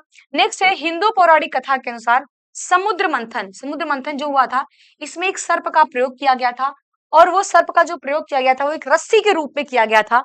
उस सर्प का क्या नाम था? तो वासुकी नामक सर्प का प्रयोग किया गया था, ठीक है। और कौन से पर्वत का प्रयोग किया गया था? तो ध्यान रखिएगा, अगर पर्वत पूछ ले, इसमें जो पर्वत है दोस्तों वो मद्रांचल पर्वत, कौन सा? मद्रांचल पर्वत का प्रयोग किया गया था, ठीक है। नेक्स्ट हम लोग देखते हैं कि वैदिक काल में किस जानवर को अघन्या कहा गया है? तो हमने देखा वैदिक काल में ये गाय को कहा गया है, ठीक है। गाय को अघन्या क्या कहा गया है? मतलब आप गाय को मार नहीं सकते, क्योंकि वैदिक काल में स्पेशली ऋग्वैदिक काल में जो व्यक्ति सबसे अमीर होगा मतलब उसके पास सबसे अधिक गाय होंगी। राजा का काम क्या होता था? गायों की रक्षा करना। अभी हमने देखा गोत्र का भी मतलब क्या होता था? जहां पे भी समुचे कुल का गोधन पाला जाए उसी को गोत्र कहा जाता था। तो ये सारी चीजें जो है वो गाय जो बहुत ही महत्वपूर्ण था किसमें? वैदिक काल में, ठीक है। तो ध्यान रखिएगा, और उसको अघन्या शब्द का प्रयोग किया गया है जिसको मारा ना जा सके। नेक्स्ट है यहाँ पे कि अवेस्ता अवेस्ता और ऋग्वेद में समानता है। अवेस्ता किस क्षेत्र से संबंधित है दोस्तों? अवेस्ता जो है ये हमारा ऋग्वेद के समान है। अवेस्ता और ऋग्वेद में हमें बहुत से सजातीय शब्दों का देखने को मिलते हैं जो इस बात की पुष्टि करते हैं कि जो आर्य थे वो मध्य एशिया से होते हुए भारत आए थे। तो जैसे हमारा ऋग्वेद है, वैसे ईरान का जो ग्रंथ है उसका नाम है अवेस्ता। तो ध्यान रखिएगा कहाँ का है? तो ये ईरान का है, ठीक है। नेक्स्ट है दोस्तों कि जीविकोपार्जन हेतु वेद वेदांग, ठीक है, जीविकोपार्जन के लिए वेद वेदांग जो पढ़ाने वाला अध्यापक होता है उसको क्या कहा जाता है? तो उसको उपाध्याय कहा गया है, ठीक है। क्या कहा गया है? उपाध्याय कहा गया है। नेक्स्ट है सुश्रुत संहिता। सुश्रुत संहिता का मूल पाठ वस्तुतः किससे संबंधित था? जो सुश्रुत संबंधित है किससे? शल्य चिकित्सा से, ठीक है। ध्यान रखिएगा, ये शल्य चिकित्सा से संबंधित है और इनका उल्लेख हमें वेदों में देखने के लिए मिलता है। और इनकी जो सुश्रुत संहिता इसमें कहा जाता है, इसमें जिसमें सर्जरी की बात किया गया है, ठीक है। नेक्स्ट है वाग भक्त, क्या नाम है? वाग भक्त की अष्टांग हृदय पुस्तक, ठीक है। अष्टांग हृदय पुस्तक किस विषय से संबंधित दोस्तों? तो ध्यान रखिएगा, ये आयुर्वेद से संबंधित है, ठीक है। वाग भक्त की जो पुस्तक है जिसका नाम है अष्टांग हृदय, ये आयुर्वेद से संबंधित पुस्तक है, ठीक है। नेक्स्ट दोस्तों कि गुजरात में संस्कृत तथा प्राकृत भाषा में रचित कृति लेखा पद्धति का विषय क्या था? तो गुजरात में जो संस्कृत तथा प्राकृत भाषा में जो पुस्तक रचना किया गया था जिसका नाम था लेखा पद्धति, इसका विषय क्या था? कि विभिन्न प्रकार के कानूनी दस्तावेजों का मॉडल, ठीक है। इसमें क्या था? विभिन्न प्रकार के जो कानूनी दस्तावेज थे उनका मॉडल था। पुराणों की रचना किसने की? दोस्तों ध्यान, पुराणों की संख्या कितनी? 18 है और इसकी रचना किसने किया है? ध्यान रखिएगा, लोमहर्ष ऋषि ने। किसने किया है? लोमहर्ष ऋषि। और इन्हीं के पुत्र थे, और इनके पुत्र थे, उनका नाम था उग्रश्रवा। क्या नाम था दोस्तों? उग्रश्रवा। इन्हीं लोगों ने मिल करके पुराणों की रचना की। पुराणों की टोटल संख्या हमको 18 देखने को मिलती है। नेक्स्ट हम लोग देखते हैं यहाँ पे किस पुराण में उनके रचनाकारों ने पुरातन इतिहास कहा है? तो किस पुराण को उनके रचनाकारों ने पुरातन इतिहास कहा है? तो मत्स्य एवं वायु पुराण को। किसको दोस्तों? ध्यान रखिएगा, मत्स्य एवं वायु पुराण को, ठीक है। मत्स्य पुराण जो दोस्तों ये सबसे पुराना है, ठीक है। सबसे पुराना कौन सा है दोस्तों? ध्यान रखिएगा, सबसे पुराना जो है दोस्तों वो कौन सा है? तो मत्स्य पुराण है, ठीक है, सबसे प्राचीन। नेक्स्ट है सर्ग, प्रतिसर्ग, वंश, मनवंतर। ये कहाँ पे मिलते हैं दोस्तों? ये मिलते हैं पुराणों के ये भाग है, पुराणों में देखने को मिलता है सर्ग, प्रतिसर्ग, वंश और मनवंतर, ठीक है। श्रीमद् भागवत गीता मूलतः किस भाषा में लिखी गई थी? तो ये संस्कृत भाषा में लिखी गई पुस्तक है, ठीक है। मूलतः ये संस्कृत में लिखी गई थी और इसका उल्लेख दोस्तों ध्यान रखिएगा महाभारत में दोस्तों, महाभारत का जो भीष्म पर्व है, ठीक है दोस्तों, महाभारत के भीष्म पर्व में हमें देखने को मिलती है। महाभारत में टोटल 18 पर्व हैं और इसी में जो भीष्म पर्व है यहीं पे हमें सर्वप्रथम भगवत गीता देखने को मिलती है, ठीक है। महाभारत मूलतः किस रूप में जाना जाता है? दोस्तों महाभारत को जय संहिता के नाम से भी जाना जाता है, ठीक है। किसके नाम से जाना जाता है? जय संहिता के नाम से जाना जाता है। किसको? महाभारत को, ठीक है। नेक्स्ट है the Arctic home in the Vedas. ये बुक का नाम है the Arctic home in the Vedas. ठीक है, इस पुस्तक की रचना किसने किया है, मतलब जो आर्यों का जो देश है वो आदि देश है, ये बाल गंगाधर तिलक का है। ठीक है दोस्तों, बाल गंगाधर की पुस्तक है जिसमें उन्होंने सिद्धांत दिया है कि जो आर्य थे वो आदि देश से आए हुए थे, मतलब the Arctic home in the Vedas. ठीक है, नेक्स्ट दोस्तों, नारायण के साथ, कहाँ पे, नारायण के साथ विष्णु के तादात्म्य का जो संबंध बना दिया जाता है, इसका सर्वप्रथम प्राचीनतम कहाँ पे हमें देखने को मिलता है, मतलब नारायण नारायण इनको विष्णु के साथ जोड़ दिया जाता है, ये देखने को मिलता है दोस्तों महाभारत काल में। ठीक है, महाभारत में। ठीक है, चलिए नेक्स्ट हम लोग पॉइंट देखते हैं। नेक्स्ट पॉइंट है दोस्तों कि वैदिक सूर्य देवता को अन्य किस नाम से जाना जाता है। तो जो वैदिक सूर्य देवता है इनको किस नाम से जानते हैं दोस्तों, तो इनको सावित्री के नाम से जानते हैं, विश्वकर्मा के नाम से जानते हैं और सविता के नाम से जानते हैं। ठीक है, चलिए नेक्स्ट हम लोग देखते हैं क्यों, क्योंकि देखिए वैदिक जो सूर्य है जिसके लिए दोस्तों गायत्री मंत्र की रचना हुआ है। ठीक है, गायत्री मंत्र की रचना जो हुआ है ये किसने किया है, तो हमने देखा ये विश्वामित्र ने ही किया है, विश्वामित्र ने किया है, जिसको सविता सूर्य के लिए किया है। तो ये सभी का जो वैदिक देवता सूर्य है इनका नाम सावित्री है, विश्वकर्मा है और सविता है। नेक्स्ट है अवतारवाद की चर्चा। सर्वप्रथम हमें जो अवतारवाद का चर्चा मिलता है कहाँ पे मिलता है, कि जो भगवान विष्णु है, बेसिकली भगवान विष्णु के जो अवतार 10 अवतार हुए थे वो किसी रीजन से उनके अवतार होते हैं और इसकी चर्चा हमें सर्वप्रथम भागवत गीता में देखने को मिलती है। ठीक है, भागवत धर्म से ही संबंधित है ये, वहीं पे हमें सर्वप्रथम अवतारवाद का चर्चा देखने को मिलता है। नेक्स्ट है दोस्तों कि भारोपीय भाषा का प्राचीनतम अभिलेखीय प्रमाण कहाँ पे मिलता है, तो जो हमारी संस्कृत भाषा है वो भारोपी परिवार की भाषा है। ध्यान रखिएगा, जो भी हमारी भाषाएं हैं जैसे संस्कृत हो गई, ठीक है, जैसे संस्कृत हो गई, असमिया हो गया, ठीक है, असमिया हो गया, बंगाली हो गया, ठीक है, बंगाली हो गया, ठीक है, ये जितनी भी भाषाएं हैं दोस्तों ये भारोपी भाषा परिवार से हैं। हिंदी हो गया, ये सभी किससे हैं दोस्तों, ध्यान रखिएगा ये भारोपी भाषा परिवार से हैं। और ये कहाँ से संबंधित है, तो इनका जो सर्वप्रथम हमें अभिलेखीय प्रमाण मिलता है वो इराक से मिलता है। नेक्स्ट है भारत के किस स्थान से भोजपत्र, भारत की बहुप्रचलित लेखन सामग्री का प्राचीनतम प्रमाण पाया गया दोस्तों, ये श्रृंगवेरपुर से पाया गया। ठीक है, श्रृंगवेरपुर से जो है भारत के भोजपत्र का प्राचीनतम प्रमाण पाया जाता है। ठीक है, कि भोजपत्र पे चीजें लिखी जाती थी। नेक्स्ट है दोस्तों कौन सा जो ग्रंथ है वो प्रस्थान त्रयी के अंतर्गत आता है, प्रस्थान त्रयी। ठीक है, देखिए ध्यान रखिएगा प्रस्थान त्रयी के अंतर्गत कौन आता है, तो भगवत गीता हो गया, उपनिषद हो गया और ब्रह्मसूत्र हो गया। इन तीनों को ही क्या कहा जाता है, इन तीनों को जो है प्रस्थान त्रयी के नाम से जानते हैं। ठीक है, नेक्स्ट है यहाँ पे, नेक्स्ट है दोस्तों उत्तर वैदिक काल में आर्यों को भारतीय भूगोल के किस भाग की जानकारी नहीं थी, तो किस भाग की उनको जानकारी नहीं थी दोस्तों, ध्यान रखिएगा किसको, आर्यों को। ध्यान रखिएगा उनको कृष्णा नदी घाटी तक, कृष्णा नदी घाटी से दक्षिण, मतलब उनको दक्षिण भारत की जानकारी नहीं थी। ठीक है, ध्यान रखिएगा। नेक्स्ट है उत्तर वैदिक कालीन किस विचारक ने वेदों की महिमा का खंडन किया है, तो किसने जो है वेदों की महिमा का खंडन किया है, तो ये किया है कौत्स ने। किसने किया है, कौत्स ने जो है वो वेदों की जो है महिमा का खंडन किया है। ठीक है, नेक्स्ट है प्राचीन भारत में जो विधवा पुनर्विवाह कर लेती थी उसे क्या कहा जाता था, प्राचीन भारत में जो विधवा होती थी, मतलब बेसिकली ये विधवा विवाह कहाँ पे था, तो ये होगा दोस्तों ऋग्वेद में। ठीक है, ऋग्वेद में दोस्तों विधवा विवाह की अनुमति थी और वहां पे उनको क्या कहा जाता था, तो उनको पुनर्भू कहा जाता था। दो जो स्त्री दोबारा जो है विवाह करती थी, उसका पति जो है उसके पति की डेथ हो जाती थी तो दूसरा विवाह करती थी, तो उस स्त्री को पुनर्भू कहा जाता था। ठीक है, नेक्स्ट दोस्तों वेदांग ज्योतिष क्या है, वेदांग ज्योतिष की रचना किसने किया है, तो लागध ने किया है। ये इंपॉर्टेंट है, ध्यान रखिएगा जो वेदांग ज्योतिष है दोस्तों इसकी रचना किसने किया है, तो लागध ने किया है। ठीक है, नेक्स्ट है किसने यज्ञीय वैदिक परंपरा का समर्थन किया है, यज्ञीय वैदिक परंपरा का समर्थन मतलब यज्ञ से संबंधित जो वैदिक परंपराएं हैं उसका समर्थन किया है, तथा संन्यास का विरोध किया है। किसका, संन्यास का विरोध किया है, और ये कुमारिल भट्ट ने किया है। किसने दोस्तों किया है, कुमारिल ने किया है। जो भी यज्ञीय वैदिक परंपरा है उसका समर्थन किया है और संन्यास का विरोध किया है। नेक्स्ट है कौन सा वैदिक देवता अवेस्ता के देवता अहुर मजदा से सादृश्य रखता है, ध्यान रखिएगा जो हमारा वरुण देवता है, जो हमारा वरुण देवता है जो कि ये आर्यों का तीसरा महत्वपूर्ण देवता था। ठीक है दोस्तों, ये आर्यों का तीसरा महत्वपूर्ण देवता था, तीसरा महत्वपूर्ण देवता था दोस्तों कौन, और वरुण जिसका इसको ऋतस्य गोपा भी कहा गया है, ये भी ध्यान रखिएगा। इसको ऋग्वेद में दोस्तों ऋतस्य गोपा भी कहा गया है और इसका जो तुलना किया जाता है वो ईरान का जो ग्रंथ है अवेस्ता उसके अहुर मजदा देवता से किया जाता है। ठीक है, नेक्स्ट है दोस्तों कि अविवाहित कन्या से अगर पुत्र उत्पन्न हो जा रहा है तो उस पुत्र का किस नाम दिया जाता है, को किस शब्द का प्रयोग किया जाता है उस पुत्र के लिए, तो कानिन का। ठीक है, कानिन, कानिन मतलब दोस्तों ध्यान रखिएगा कि अविवाहित कन्या से उत्पन्न पुत्र, ठीक है। नेक्स्ट है सूलगव। सूलगव यज्ञ किस देवता के लिए किया जाता था? तो जो सूलगव यज्ञ है दोस्तों, ये रुद्र के लिए किया जाता था, ठीक है। सूलगव जो यज्ञ है दोस्तों, ये किसके लिए किया जाता था? ध्यान रखिएगा, ये रुद्र के लिए किया जाता था, ठीक है। नेक्स्ट है वैदिक देवता प्रजापति के किन अवतारों का प्राचीन साहित्य में वर्णन किया गया है? तो जो वैदिक देवता प्रजापति हैं, इनके किन अवतारों का प्राचीन साहित्य में वर्णन मिलता है? तो वराह का मिलता है और नरसिंह का मिलता है, ठीक है। सबसे महत्वपूर्ण जो अवतार है दोस्तों, वो वराह का अवतार है, मतलब सुअर का अवतार है, ठीक है। किसका? ध्यान रखिएगा, ये सुअर का अवतार है।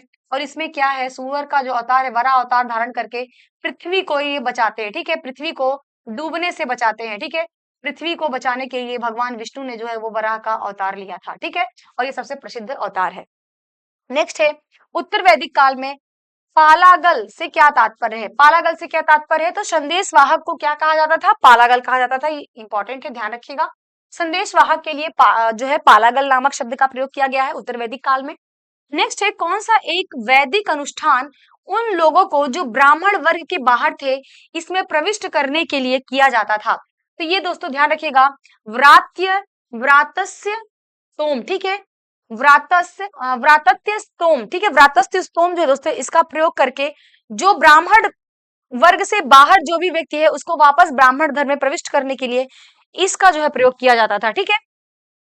ये अनुष्ठान है व्रातत्य स्तोम, ठीक है। व्रातत्य स्तोम जो है ये कर्मकांड है, इसी का प्रयोग करके ब्राह्मणों में जो है सम्मिलित किया जाता था, ठीक है। नेक्स्ट है शाहजी की ढेरी। शाहजी की ढेरी स्तूप से प्राप्त पुरावशेष धातु मंजूषा में किनके साथ बुद्ध की आसन आकृतियां हैं? तो ये ब्रह्मा और इंद्र के साथ है। कहाँ पे है? शाहजी की ढेरी जो स्तूप है, ठीक है। शाहजी की ढेरी जो स्तूप है, यहाँ से जो भी हमें पुरावशेष मिले, जो धातु गंजूसा मिली हुई है, इससे जो बुद्ध है वो ब्रह्मा और इंद्र के साथ वहां पे आसनस्थ है, ठीक है, बैठे हुए हैं। नेक्स्ट है प्राचीन भारतीय इतिहास के संदर्भ में पारिप्लव आख्यान। जो पारिप्लव आख्यान है ये क्या था?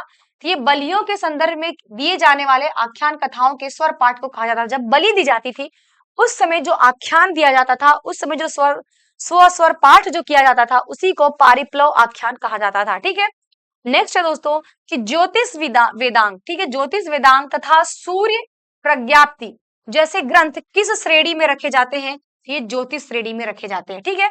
नेक्स्ट है गंगा यमुना घाटी के उत्तर वैदिक कालीन लोगों की भौतिक, जो उनकी भौतिक संस्कृति है, उसकी जानकारी कहाँ से प्राप्त होती है? तो ये चित्रदूषण मृदभांड से प्राप्त होती है कि आर्य जो थे वो गंगा घाटी में प्रवेश कर चुके थे, और इसकी सबसे बड़ी जो जानकारी है वो जो उनके चित्रदूषण मृदभांड है उससे हमें जानकारी मिलती है, ठीक है।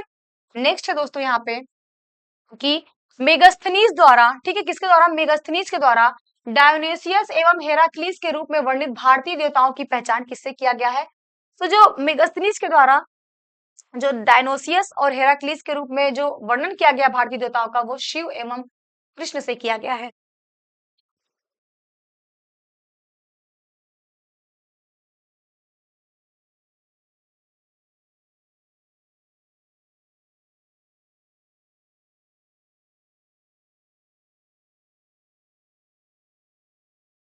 देखिए यहाँ पे नेक्स्ट है कि उत्तर वैदिक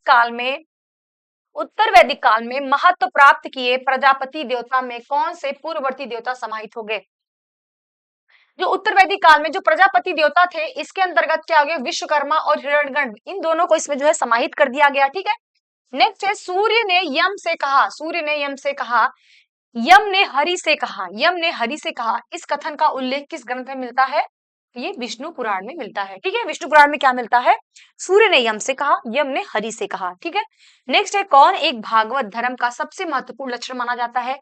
भागवत धर्म का दोस्तों सबसे महत्वपूर्ण लक्षण है कि निजी देवता के प्रति भक्ति पर जोर, मतलब एक भक्ति की जो संकल्पना है, ये दोस्तों भागवत धर्म के समय निकल करके आती है। और यहीं पे जो विष्णु है उसको जो है सृष्टि का रचना मान लिया जाता है, और वो विष्णु के जो है महत्व बढ़ जाता है। और यहीं पे जो बेसिकली जो कृष्ण से जो उनका भक्ति का जो प्रचलन माना जाता है, वो यहीं से उसका प्रारंभ होता है, भागवत धर्म से, ठीक है।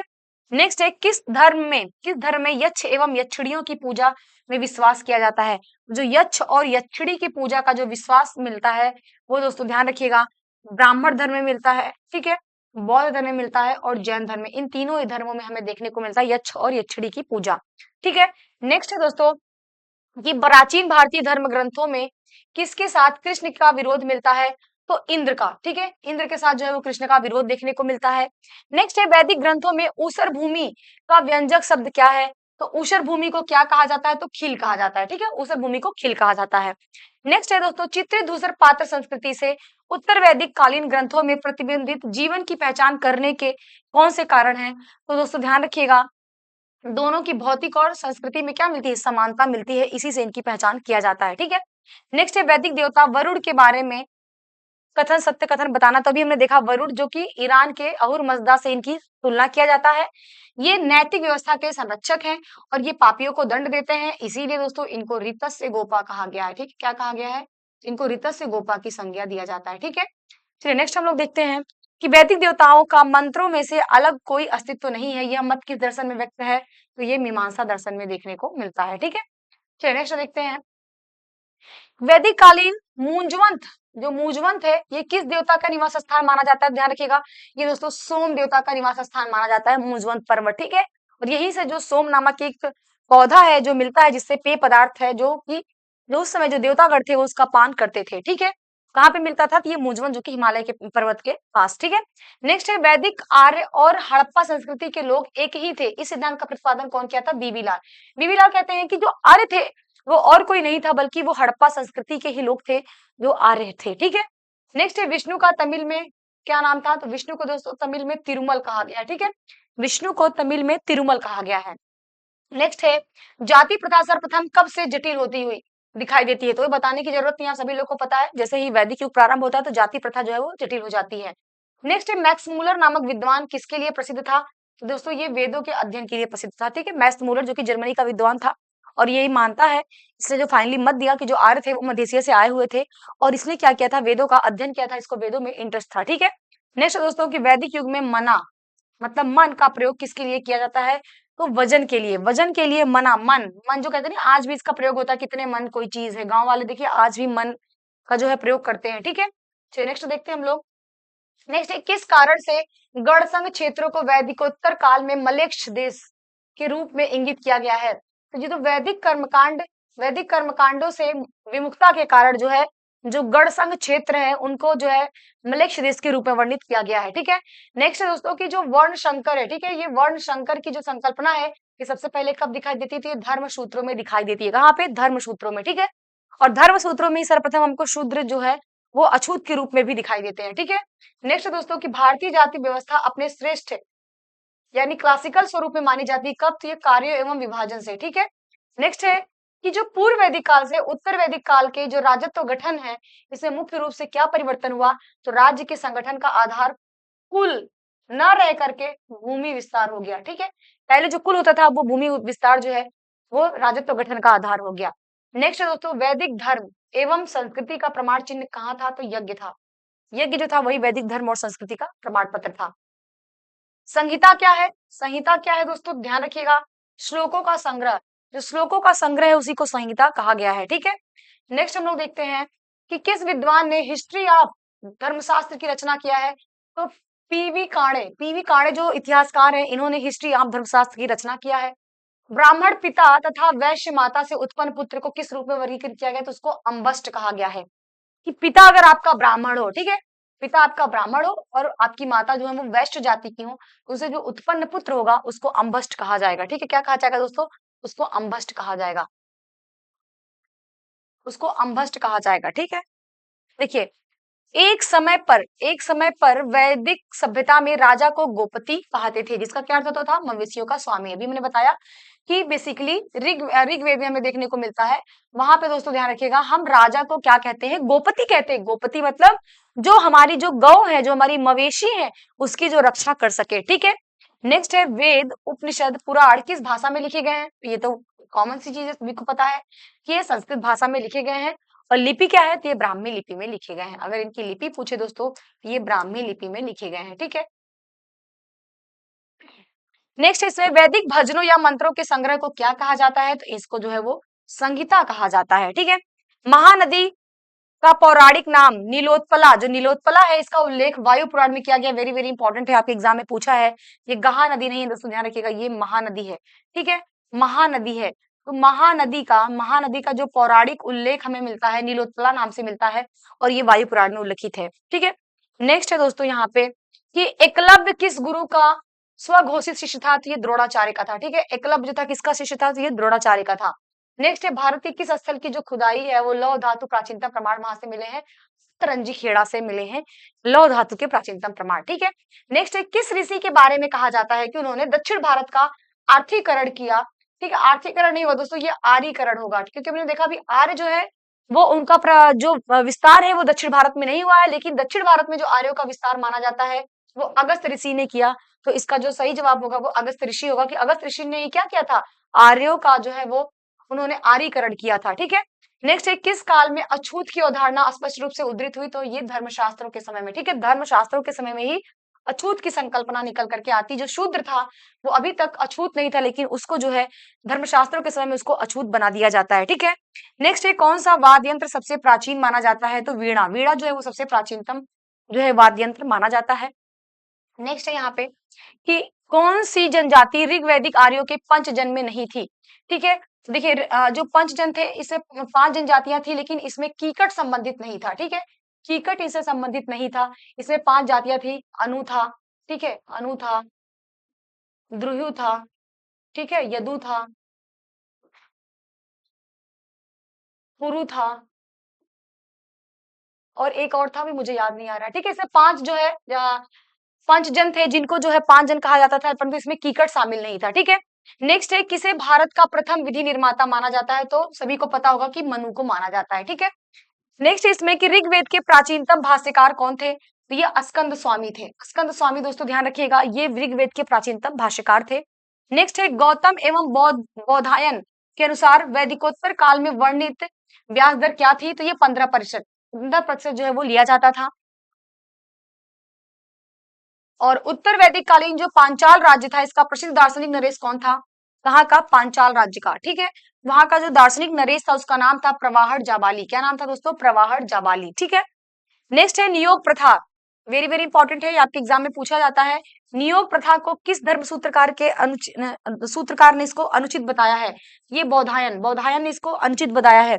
नियोग प्रथा क्या होती थी, नियोग प्रथा दोस्तों जब किसी स्त्री का जो पति है अगर वो उसकी डेथ हो जाती थी, मृत्यु हो जाता था, उसका विवाह उसी के घर में उसके छोटे भाई से कर दिया जाता था। इसका उद्देश्य सिर्फ जो है वो पुत्र प्राप्ति के लिए किया जाता था, और इसी को जो है वो नियोग प्रथा के नाम से जाना जाता था, ठीक है।